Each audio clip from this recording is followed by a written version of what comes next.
Hello, welcome to Briona's Legacy on allpointstv.com. My name is Sam Jahari. Thanks for joining me today. If you're listening, it's a morning, good morning to you, and if it's in the afternoon, good afternoon. Welcome to the show.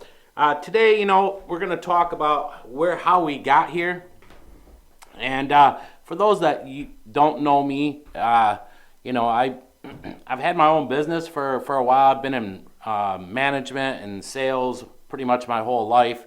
But, I've done coaching and stuff with kids. 4 years ago, I lost my child to heroin overdose. And, as you're going through this, it's like you're very embarrassed and you really, it's hush hush. You don't want nobody to know what's going on in your household. I turned to a system that I thought was there to help me. And because I really didn't know what to do with my child. So, I turned to police because she was running away, coming home really late or sneaking out in the night because, she had met an older boy that was 18, she was 15. So every time I would turn, to let's say the police or the sheriff department, and she's this 18-year-old boy, he's gonna do 20 years and this and that.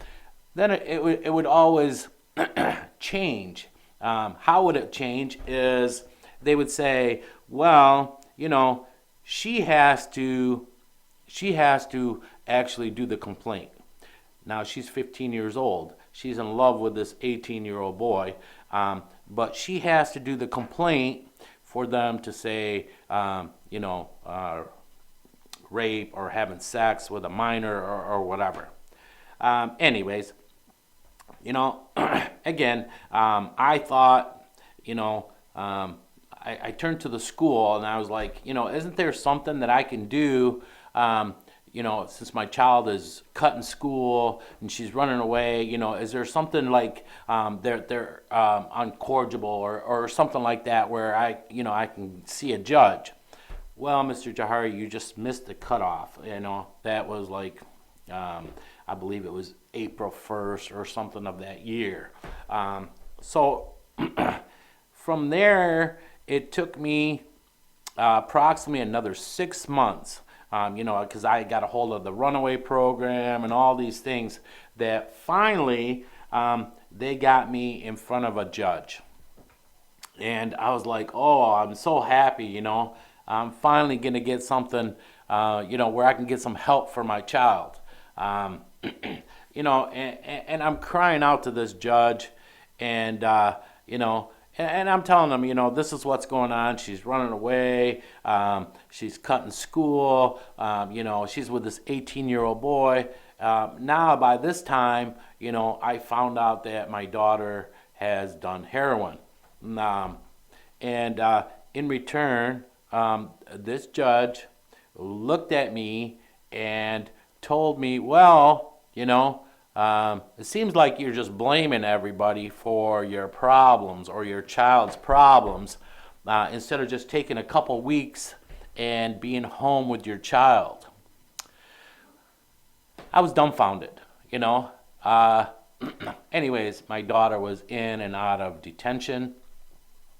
They sent her to a few rehabs, 9 days here, 15 days here, or 20 days here.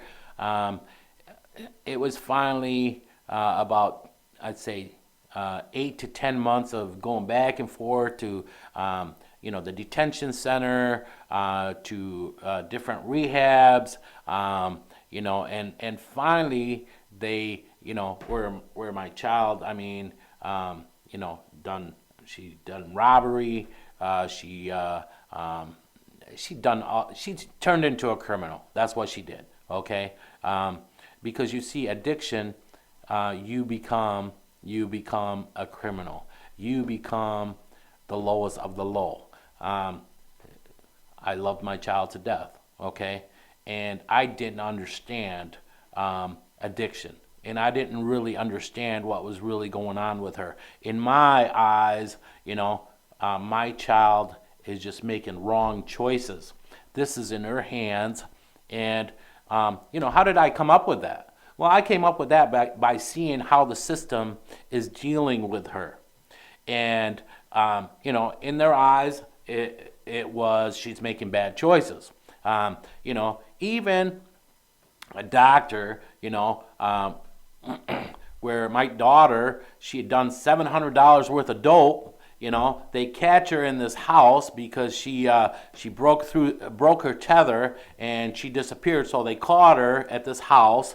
When they picked her up, they call me and they say, well, meet us at the courthouse.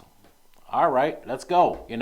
So I come over to the courthouse and there's my daughter. She's all messed up. She's crying, I need to come down. I did $700 worth of heroin. I'm all messed up, this, that, And the magistrate, we didn't see the judge that day. It was the magistrate, says, well, before you send her to the detention center, let's send her to the hospital and make sure she's okay before we send her to the detention center. So we run off to Hurley, and again, excuse me, they, I don't know, I think they brought her in an ambulance or whatever, and I followed.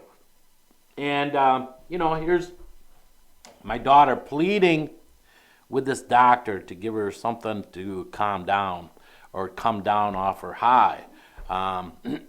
And I remember this so clearly. This doctor, this lady doctor, was just yelling at my daughter. Why should I do anything for you? I got all these sick people, and they don't choose to be sick, but they're sick. Why should I help you? This is in your hands. This is what you're doing to yourself. So that's how I came up, with the idea that addiction is choice, that it's in somebody's hands that they're sick like that. Well, through the whole process, well, anyways, they ended up calming my daughter down, and they sent her to detention center. And, at the detention, because she didn't listen to the guard or whatever, the guard beat the shit out of her. 3 days later, I come to see my daughter, and, her jaw was all messed up and all twisted to one side and stuff. And I said, Briona, what happened to you? She said, this guard beat me up, Daddy, because I didn't do what she wanted. I was so messed up. See, this is where I say our system is supposed to know how to treat these people, how to treat addicts, because now when somebody specializes in addiction, they tell you that it's a sickness. It's not a matter of choice.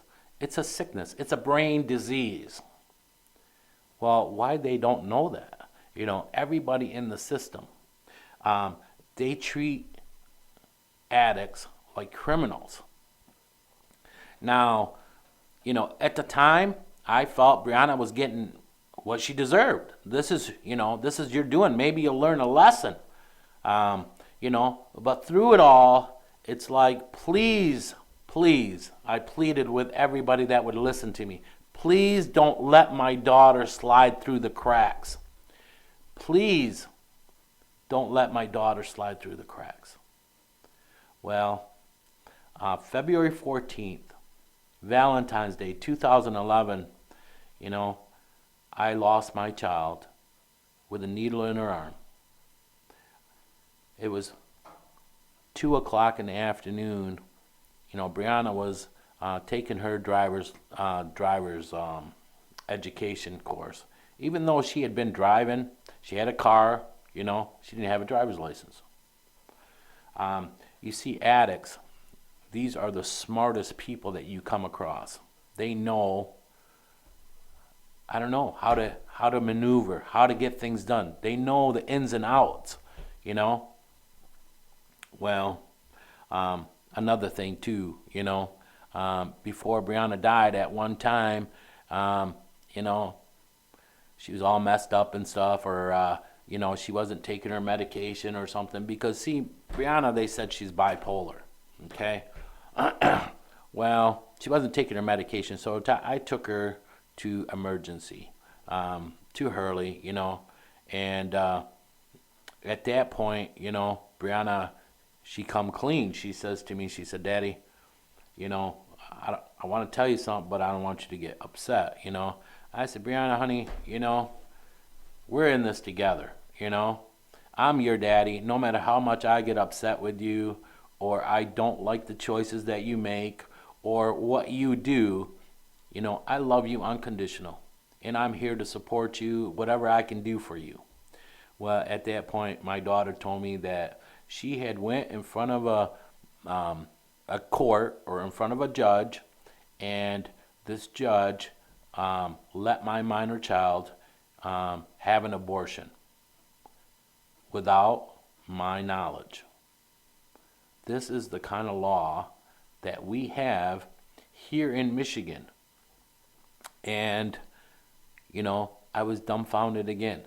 And I just felt like these people just keep letting me down.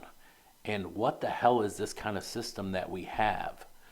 I love this country. I love everything about it. But there's a lot of things that we, as a people, we need to open up our eyes and realize some of these stupid ass laws that's on our books or that exist, that you never know that they're there until they slap you in the face. That's how I felt. I felt like I was slapped in the face.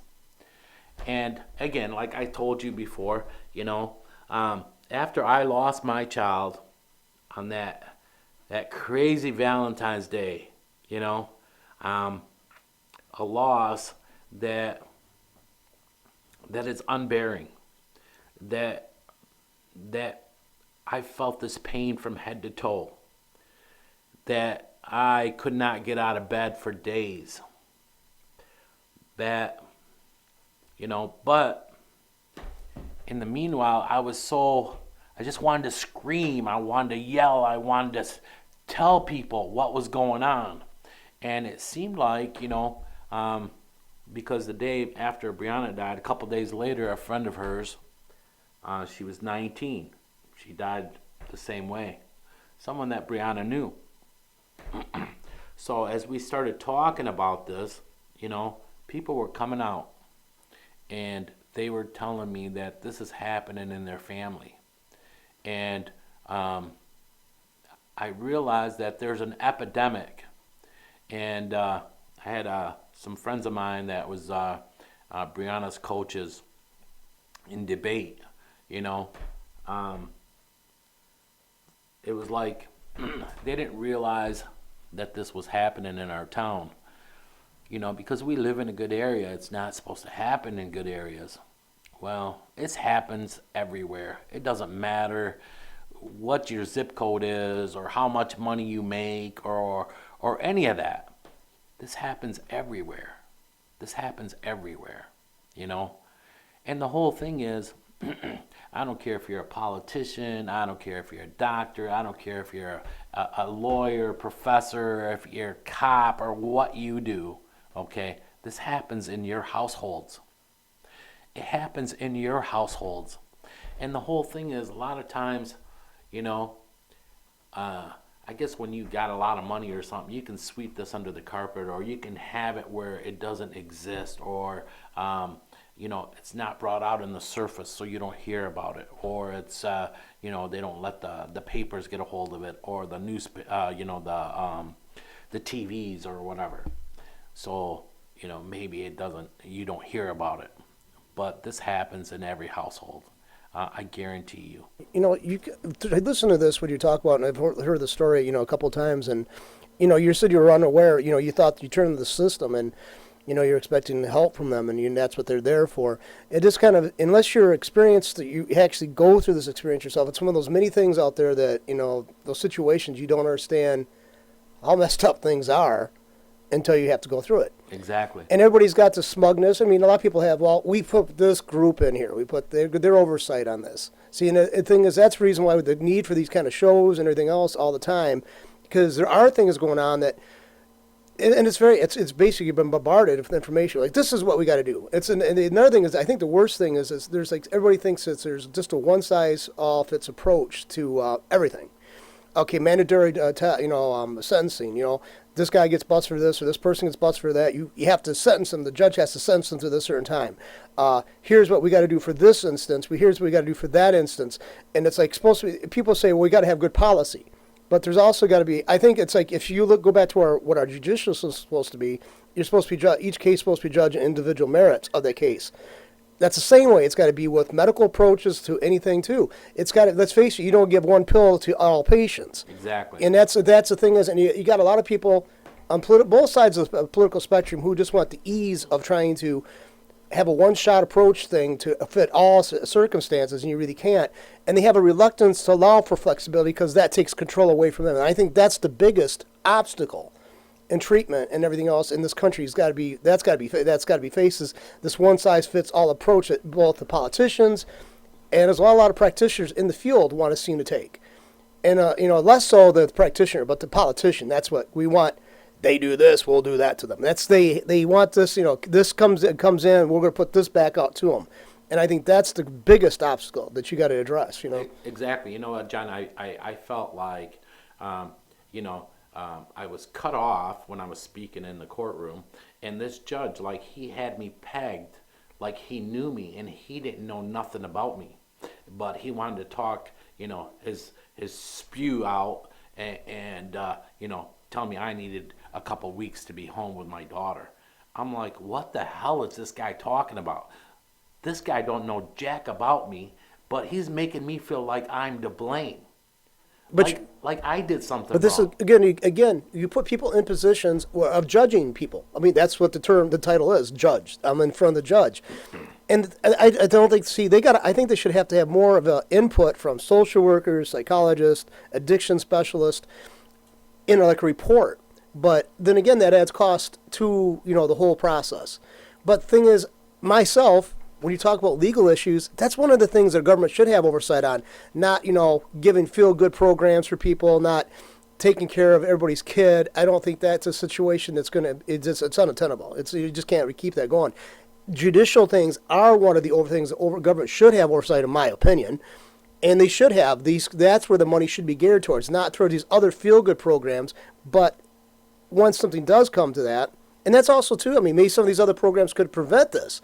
But that's got to be financed by private groups and stuff, I think. But the government's one-size-fits-all approach to judicial things, addiction, and all that's what's got to be addressed.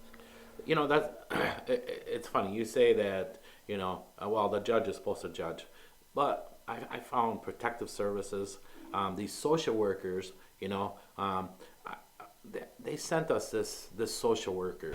And for 3 weeks, this lady is writing down, she's taking notes, or she's doing this paperwork that for 3 weeks we didn't get shit from her, but she's just taking all this paperwork.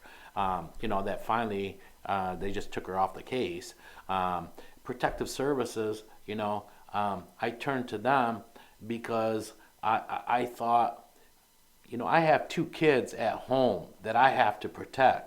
And in return, I made a choice as a parent, that I can't really help my child. I can't help my oldest child that's in trouble. Hopefully, I can at least help these younger kids, from this element coming into my home.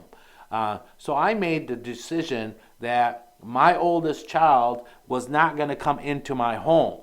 And in return, instead of, I wasn't really looking for, their help or whatever. I was looking more, not for the pat on the back or, hey, you're making the right choice here. You're trying to protect your other 2 kids. And in return, they took me into court, saying that, I'm neglecting and something else they called it, where they were trying to take me into court and they wanted to take my other 2 kids away.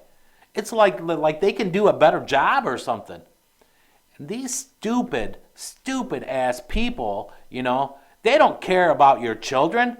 All they care about, they put you in this role like you're every other parent or whatever, that they don't even try to see the situation and really try to be helpful or to do, I find that a lot of people, all they care about is that paycheck and they don't give a shit about you. I don't care what field, that they're supposed to be, like the whether it's a sheriff or police, protect and serve.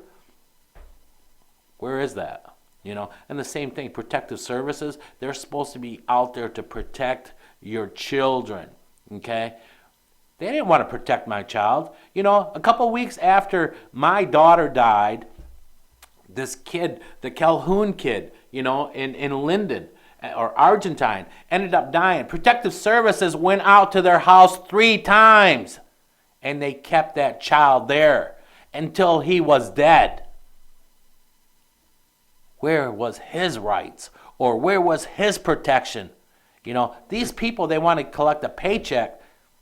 Shit, they should have went after that lady or that person that came out to their home from protective services, and they should have went after them for murder because they had just as much help in getting that kid killed. Yeah, because that begs a question too. Because there was a case here in the East Side a few years ago where a girl basically died because of her health was destroyed because of being sucked, have her blood sucked by parasites, lice and stuff, and other abuses going on. And she had that family had previous contact with protective services.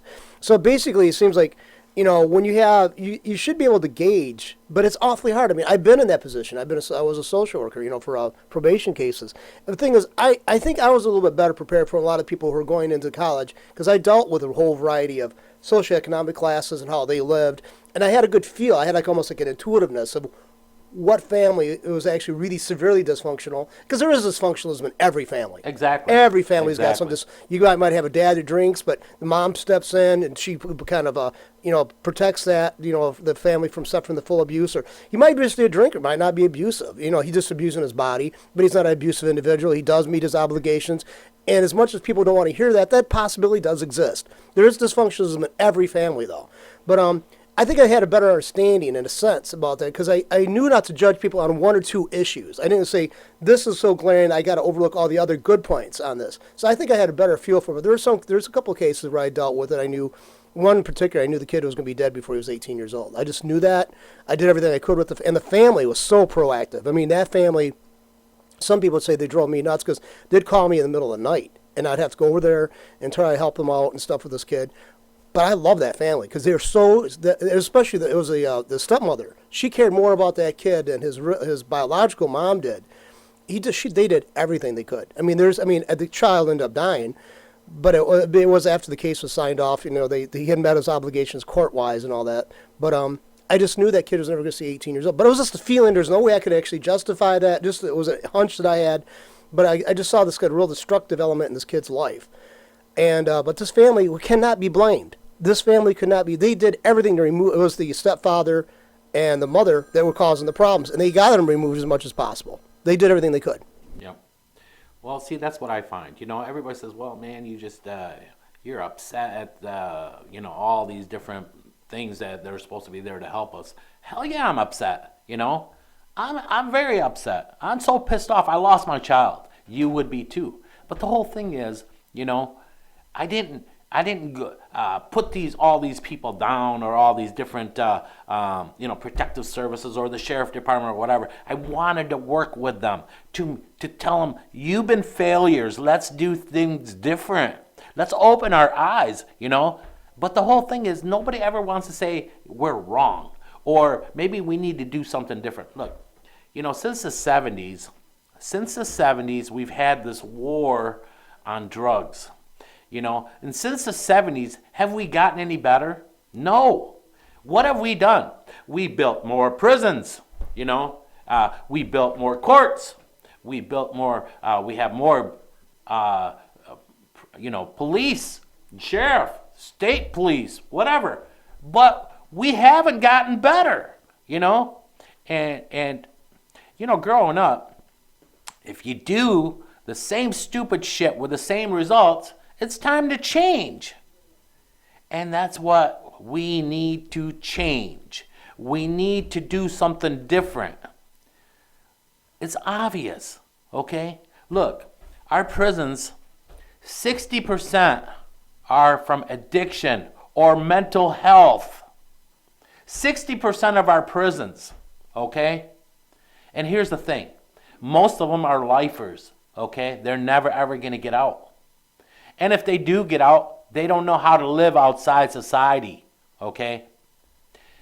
We need to do something different. Here, as a society, it would cost us less to house these people and actually get them treatment, okay, than it does to put them in prisons. Yeah, I mean, it's like prison is going to be a long-term. Average cost in Michigan, I think it was $25,000 per, inmate for warehousing them. Basically, that's what they're doing. Okay, treatment might, even if they go back to retreatment 3 times or 4 times, everything's finally started congealing. This person started going through life with these changes and want to go for change. You got to look at 75,000 or 100,000 compared to continually paying for 25, 30, 40, 50 years, whatever it's going to be. I mean, it's insanity. I mean, it's like, and if you want to look at the human cost of where, and let's face it, if people who are drug users, I mean, they weren't violent people. Most of them are not drug. I mean, especially now, most of the busts that people are going to prison over are just mostly possession charges. Okay, something that's like they weren't doing any harm. They were committing felonies, and other than they had this stuff with them. It's so wrong-headed. But yet we make the cases. We make the case, but there is such a reluctance on the politicians' behalf to change the paradigm, to overusing a term, but, overused term. And it's just like, you just want to smash your head against the wall. It's like, we've proven to you this, and you say, well, we can't continuously doing this because we got to have cutbacks on this and this and this.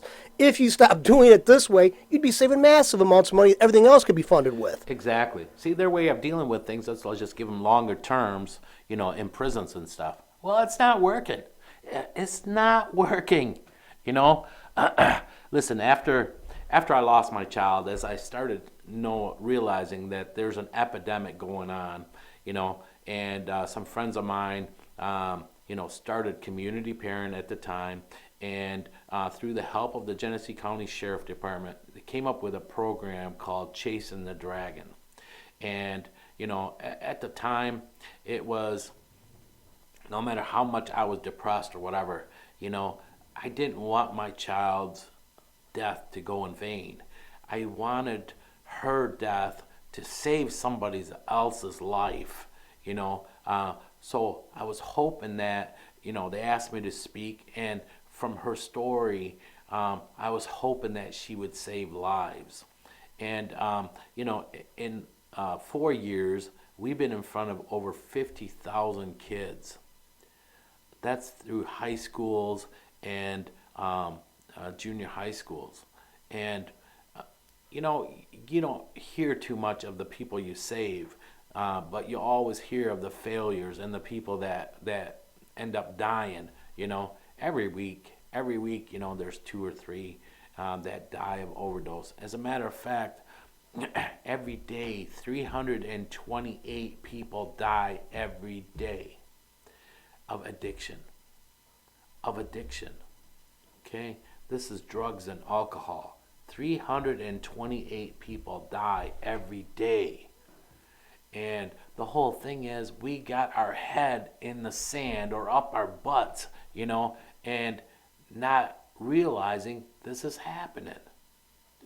Or not trying to make anything different, I told you, when you're going through this, you're embarrassed. You don't want people to know. You don't want your neighbors to know. I'm going to ask a question, though, and since I'm going to put you on the spot here, and it's unfair, so if you don't want to go with this, mental fine. exercise, but say like 10 years, 15 years ago, somebody is sitting down talking to you, they just sit around, and your friends are sitting around maybe at a bar, drinking or having something at dinner, and the subject, some subjects come up, political stuff, and they'd say, what do you think should be done about this?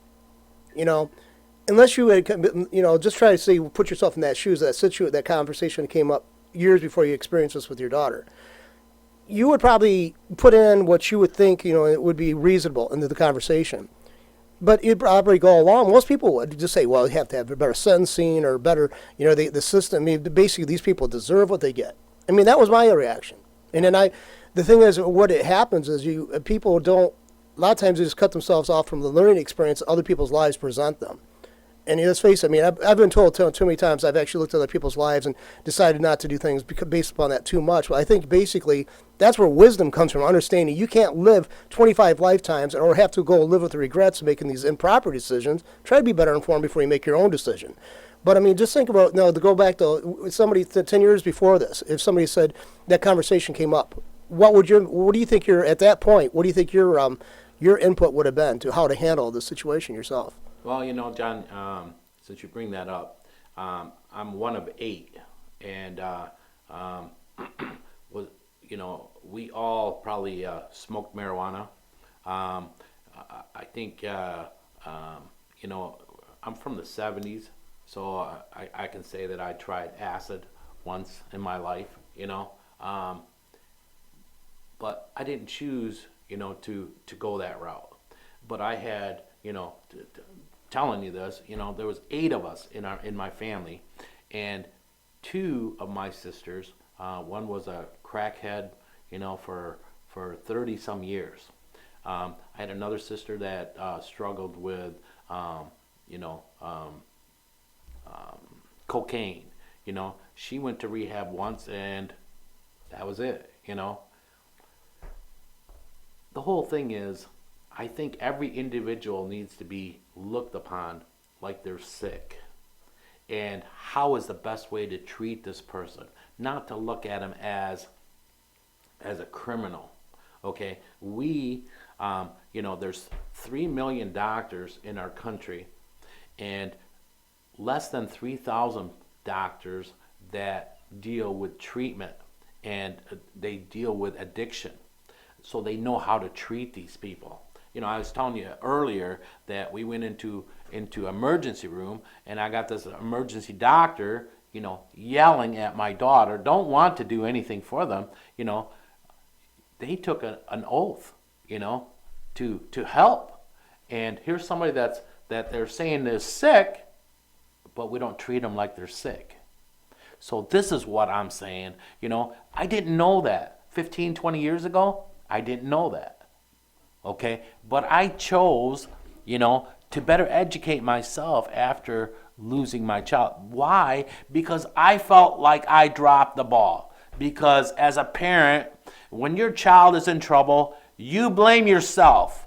And I did. I blamed myself, But I felt, if you can say happy that, a week before my daughter died, we talked.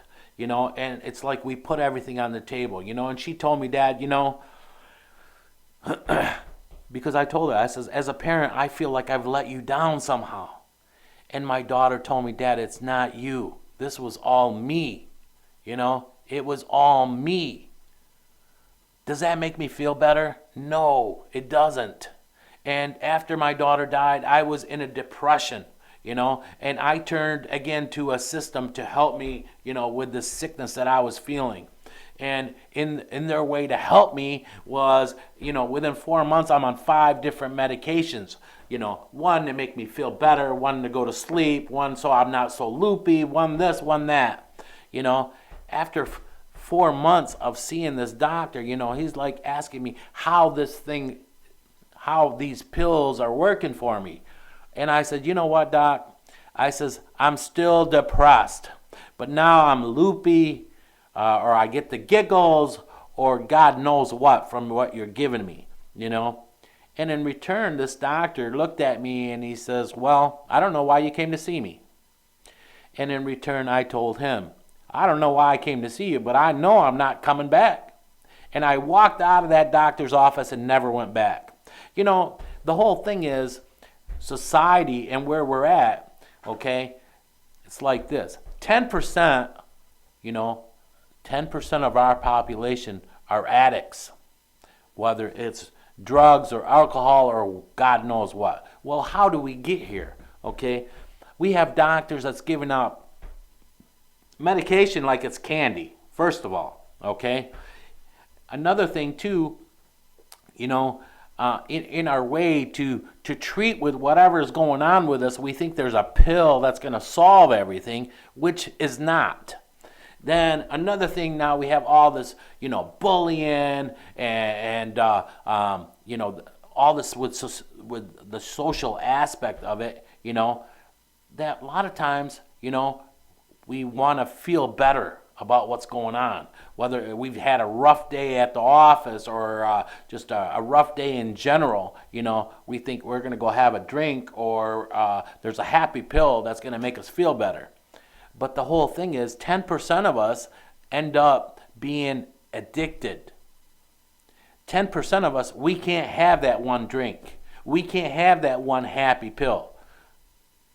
Even though, I looked at it, well, this was choice. It didn't happen to me. Well, I didn't fall in that 10%. But, I had one sister that did. 1 out of 10 people that this happens to, okay? They say, 70% of all people that are addicts, this is an inherited gene that we get from our parents, our grandparents, somewhere down in our gene pool, okay, that we inherit this. Then the other 30%, it's the people you're hanging around with or the social environment. Well, see, I was going to say that too. If you actually look at, you had 8 kids in your family, you had your mom and dad, so one, your sisters going that direction. Out of that is actually reflective, that 1 in 10, statistic is actually truly reflected in your own family. And another thing is too, your culture. Your family's from Lebanon. Yes. And see, that's a culture they had because of the religious, teachings of many of the religions in that area. There was an aversion or a kind of a eschewing of alcohol and drugs and stuff like that. And yet that genetic factor was still in that culture, which actually typically wouldn't have participated in that kind of behavior. Exactly. See, and you see that reflected too when my friend was dating a girl from Afghanistan, a very, very religious family, Muslim family from Afghanistan, and she tried drugs and she got addicted to it, and she was dealing with the addiction plus the scorn of her family.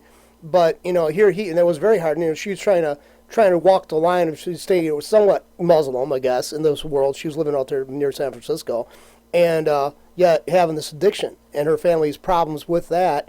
And she was, she was getting like a double barrel dose of, of reality and also a pain because she was going through the addiction, plus also her family's scorn and basically not even wanting to try to understand what she was going through it's reflective in every culture I've seen. I've talked to people who become addicts because they come to the United States. There's too much freedom, they say. A lot of them would say that. There's too much freedom.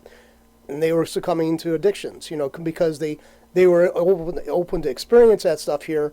They tried it, and that addiction kicked in. Basically, that tendency started manifesting itself. So it's exactly your family reflects exactly that statistic in reality. Exactly. And that's where I was telling you before. It doesn't matter the zip code or where you live or how much money you got or what religion you are or any of that. Okay, this is the environment. This is what's happening day in, day out. 328 people are dying of addiction every day.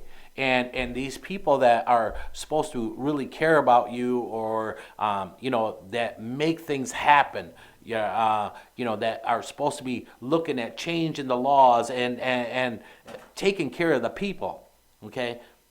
It's not happening, okay? What I find is our politicians, all they give a shit about is who's putting money in their pocket and who's getting them elected. And they don't care who voted for them or whatever. It's in the long run, it's who's getting me rich, and it's about greed, okay? And originally I think most politicians, they go to Washington for the right reasons. They get there and they see how the game is played and how to put money in their pockets, and it's all about big business and their bottom line. They don't care about you. Look, whether it's the tobacco companies or the alcohol companies or any of these, okay? Those are all addictions. And look, how long did it take us to really get the tobacco companies, in the courtroom and actually go after them, okay? Because they were protected. They kept letting them slide till the people said enough is enough. I just added up that number you give, and that's like over 119,000 people a year die of addiction every year averaging out like you just, the statistic you gave. That's significant. Exactly. That's That's significant. that's what I don't understand is because we keep doing the same thing and the same results. That's called stupidity. That's stupidity. And here, we had Ebola where we lost one American. One American. Oh, it was a big uproar. What are we going to do? Oh, the president makes the czar. They built all these hospitals that are empty. They spent all this money and all this time, and they're empty. But 328 people die every day, and they got their eyes closed. They figure, what the hell? It's 10%. That's their idea, or that's their logic. Oh, it's 10%. Look, everybody's affected. 10% are the addicts, but their families, their neighbors, everybody's affected. And long as you keep your eyes closed to what's going on around you and you're not speaking up, we're going to end up with the same results. But like when they talk about the gun debate, and they're always people want to prohibit stuff. The best, you can do the emotional thing. You can actually go on about the rights thing, But if you want to take the tack, they use actually the most effective attack on it is the economist attack. Basically the attack on, the anti-gun movement, the anti-gun rights movement, and they give statistics, sobering statistics. Well, that's what you got to approach. You got to look at the sheer number, the financial cost of these over 119,000 people dying. Because the emotional thing, basically, if you want to look at it in one sense, you could say you can't put a price on that, which I'd say probably is the best approach because it is something so sad and so depressing and so tragic. You can't put a price on that. But as the government can't really be dealing, you don't want them to deal with a person on an individual basis. They have to be based upon bean counting. Basically, they have to make their decisions, their policies upon how much it's going to cost. They have to justify this cost now to the people who will vote for them. And that's where you got to attack. And it's sad, it's sick that you got to attack it the whole way, the current approach on it, on financial grounds. But that's how you got to do it.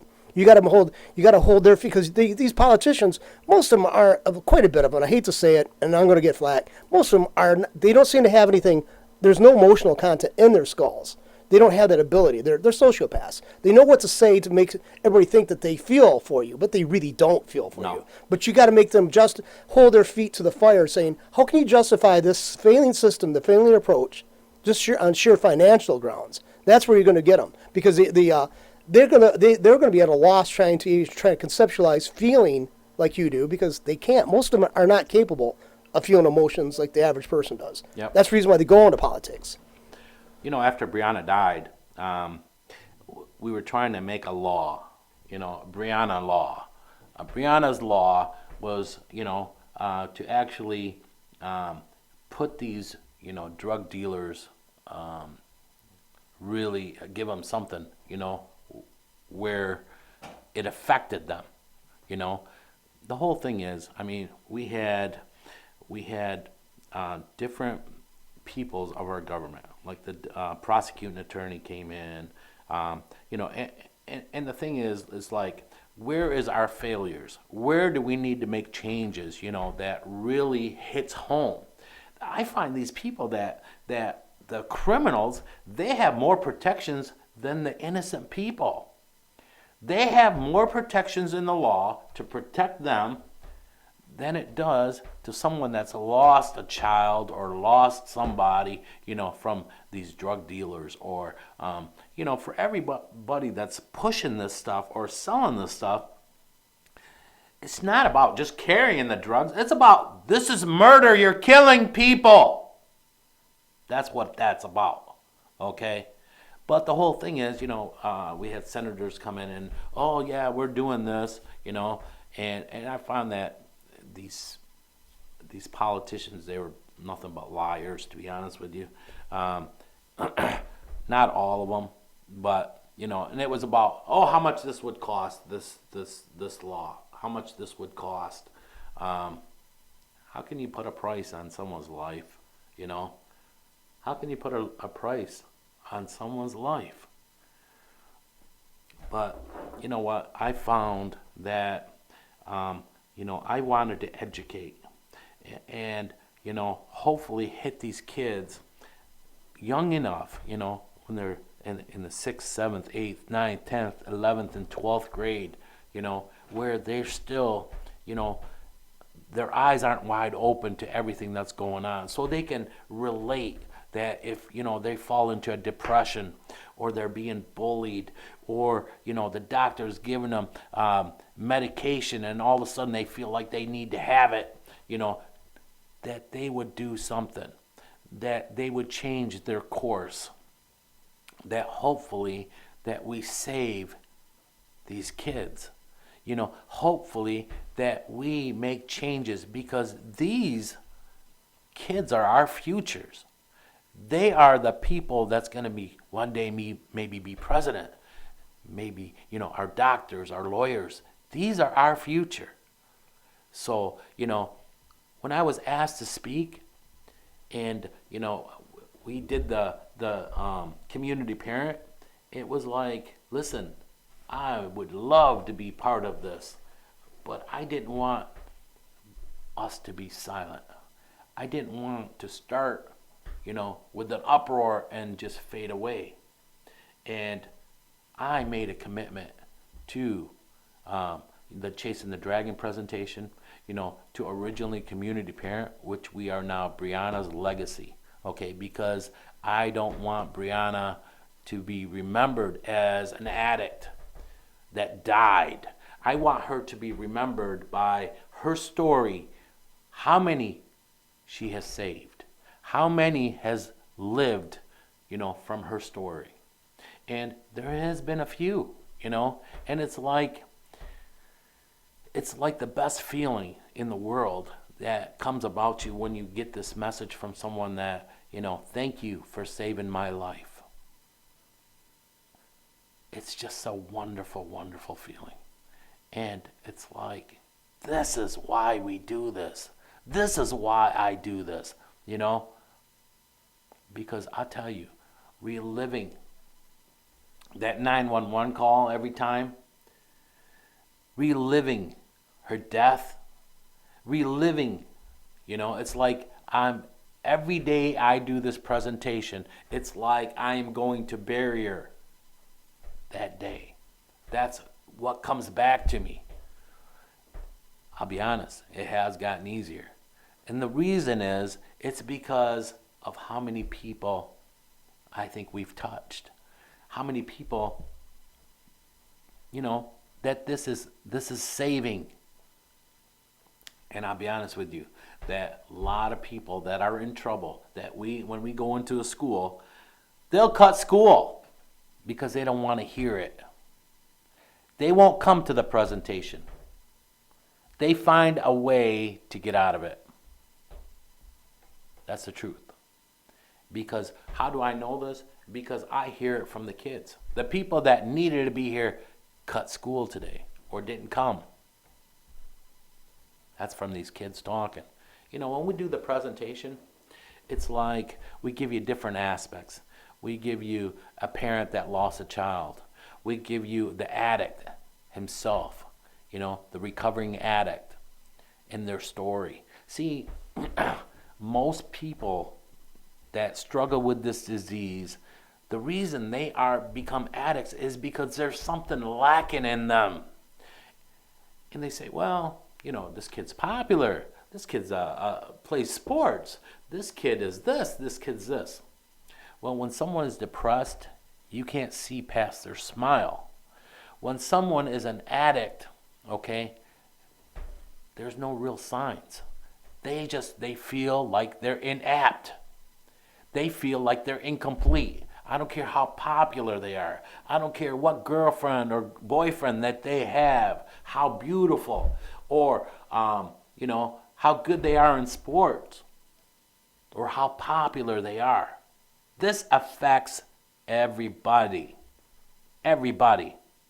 There's no certain zip code. There's no certain, style of living, how much money. This affects everybody. Everybody. And the sooner that we can understand that and relate to that, because people that live in the suburbs, this doesn't happen here. That's how they think. That's how I used to think. I can tell you that. Okay? This isn't supposed to happen in my household or in my town that I live.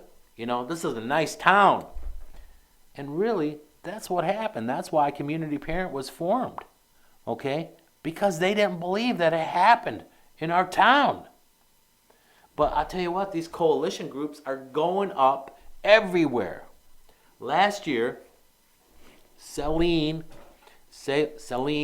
Michigan, was named like the top place to live. That was the kind of town that they had. Okay, well, they had 15 overdoses where 3 people died, and there was an uproar at that town. And the same thing. They made a coalition, and they started bringing this one in and this one in, and to combat, because they couldn't believe that it was happening. But it's happening. It's happening in every town. I don't care where you live. It's happening in every county, in every state. This is happening. So open your eyes, get out from under the rug, and really open your eyes and see how you can join, how you can help, how you can make a difference in the right way. It's too easy to say, well, it doesn't happen here. That might happen next door, but it's not going to happen here. Okay? I used to think that way. Okay? I used to think that it was a matter of choice. I don't anymore. That it has nothing to do with choice. This sickness, okay, like I said before, 70% we inherit from a gene pool that in our family lines, our grandparents, our parents, our aunts, uncles, okay? I'm not a scientist, I don't know, but that's what I have found out, okay? Through, teaching myself or getting to know, more about this disease and how I can really help. So when somebody comes up to me and asks me certain questions, if I don't have the answer, I try to find it. And that's where I've gotten to in this point in my life, sometimes in life, you can have it all planned out for yourself, and you can have all your dreams and all everything in your life taken away from you. And the reason I say that is because, I've been in sales, and I'm an entrepreneur. I had my life planned out. And sometimes God puts us in situations, that God has something else for us to do. And I find that this is what God wants me to do. Listen, I'm not pushing religion on you or any of that, okay? What's between you and God, that's between you and God. And I believe that's everybody's, I don't care what religion you are or whatever. Your own thing between you and God, that's your own special relationship. But I believe that God wanted me to come in, to these schools and to tell Briona's story, that I could make a difference in their life, hopefully, for a positive change. Because let's face it, when we're young, we want to experience, and we get, oh, come on, try this, smoke some weed, or let's have some drinks, or whatever, okay? And that's supposed to be cool or whatever. Well, the whole thing is, if you fall where you feel like you need help, please reach out. That's why we come into your school. That's why we do Chasing the Dragon. That's why. It's not for me. It's for you. And listen, this is what I need to do for me. But God put the seed. He put everything in motion. I had to find a reason, Like I told you before, it was hard for me to get out of bed.